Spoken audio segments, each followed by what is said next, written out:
అందరికీ. నేను ఇవాళ కరోనా తర్వాత చాలామంది అనేక రకాలైనటువంటి ఆరోగ్య సమస్యలతో బాధపడుతూ ఉన్నారు. ఏ చిన్న సమస్య వచ్చినా హాస్పిటల్కి వెళ్తున్నారు. హాస్పిటల్ వాళ్ళు ఆ టెస్ట్ అని ఈ టెస్ట్ అని దాదాపు హాస్పిటల్కి వెళ్ళామంటే 10,000 రూపాయలు లేనిది బయటకు వచ్చే పరిస్థితి లేదు. దీన్ని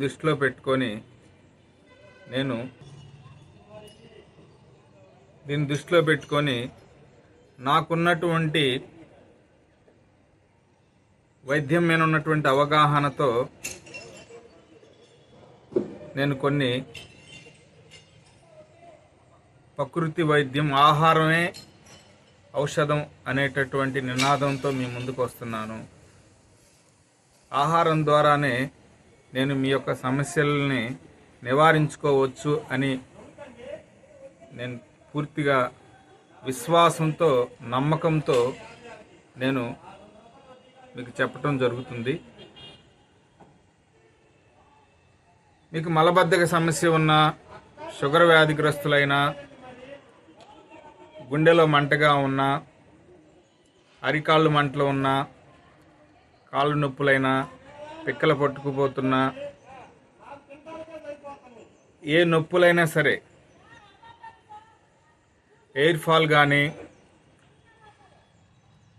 బ్లాక్ హెడ్స్ కానీ, హార్ట్కు సంబంధించినటువంటి చిన్న చిన్న ప్రాబ్లమ్స్ ఏమన్నా ఉన్నా కూడా, గ్యాస్ట్రిక్ సమస్యలు, ఈ గ్యాస్ సమస్యల వల్లనే ఎక్కువ మంది అనేక రకాలైన వ్యాధులకు గురి అవుతున్నారు. మనం గ్యాస్ సమస్యను కనుక తీసివేసినట్లయితే, మలబద్ధక సమస్యను కనుక పూర్తిగా బాడీ నుంచి తీసివేసినట్లయితే మనకి ఏ రోగము కూడా ఉండదు. అలాగే నిద్రలేమితో బాధపడుతున్నటువంటి వాళ్ళు ఇవాళ యువకుల్లో చాలా ఎక్కువ మంది ఉన్నారు. మరి నిద్రలేమితో బాధపడటం వల్ల, సరైన నిద్ర లేకపోవటం వల్ల కూడా అనేక రకాలైనటువంటి ఆరోగ్య సమస్యలు వస్తున్నాయి.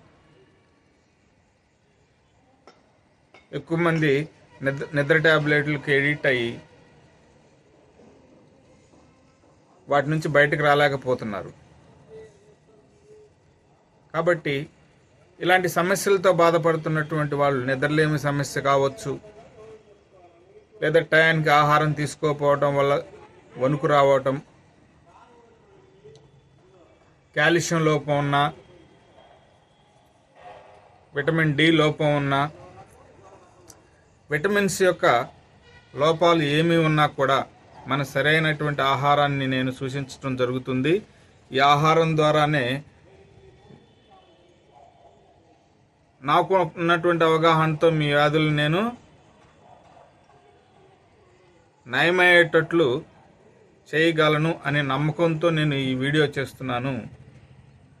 కాబట్టి మెయిన్ సమస్యలు నేను చెప్పేటటువంటి సమస్యలు మలబద్ధక సమస్య, నిద్రలేమితో బాధపడుతున్నటువంటి వాళ్ళు, పీసీఓడితో బాధపడుతున్నటువంటి వాళ్ళు, షుగర్ వ్యాధితో బాధపడుతున్నటువంటి వాళ్ళు, కాళ్ళ నొప్పులతో బాధపడుతున్నటువంటి వాళ్ళు, అధిక పొట్ట ఉన్నటువంటి వాళ్ళు, అధిక బరువు ఉన్నటువంటి వాళ్ళు, కొలెస్ట్రాల్ ఎక్కువగా ఉన్నటువంటి వాళ్ళు, డార్క్ హెడ్స్ ఉన్నటువంటి వాళ్ళు, అదేవిధంగా హెయిర్ ఫాల్ ఉన్నటువంటి వాళ్ళు,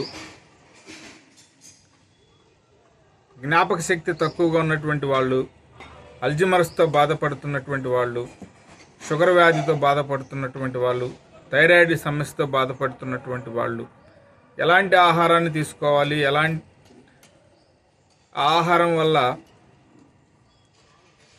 మనం ఈ వ్యాధులను ఎలా నయం చేసుకోవచ్చో, దాన్ని ఒక డోస్ మాదిరిగా ఎలా వాడాలో నేను క్షుణ్ణంగా తెలియచేస్తాను. మలబద్ధక సమస్యను ఒకే ఒక ఆహారం ద్వారా, నేను ఒక ఆహారం చెప్తాను, ఆ ఆహారాన్ని కనుక మీరు వాడినట్లయితే దాని ద్వారా మలబద్ధకం అనేది పూర్తిగా నయమవుతుంది. మీకు ఏ సమస్య ఉన్నా కూడా ఈ నెంబర్కి కాల్ చేసినట్లయితే మీ సమస్యను నాకు చెప్పండి. నేను తగినటువంటి ఆహారాన్ని సూచించగలను. అందరికీ 2025 నూతన సంవత్సర శుభాకాంక్షలు. అందరికీ షేర్ చేయండి. అలానే నేను చెప్పేది దాంట్లో నిజం ఉంది అనుకుంటే నా వీడియోని లైక్ చేసి సబ్స్క్రైబ్ చేస్తారని నేను మిమ్మల్ని మనస్ఫూర్తిగా కోరుకుంటున్నాను.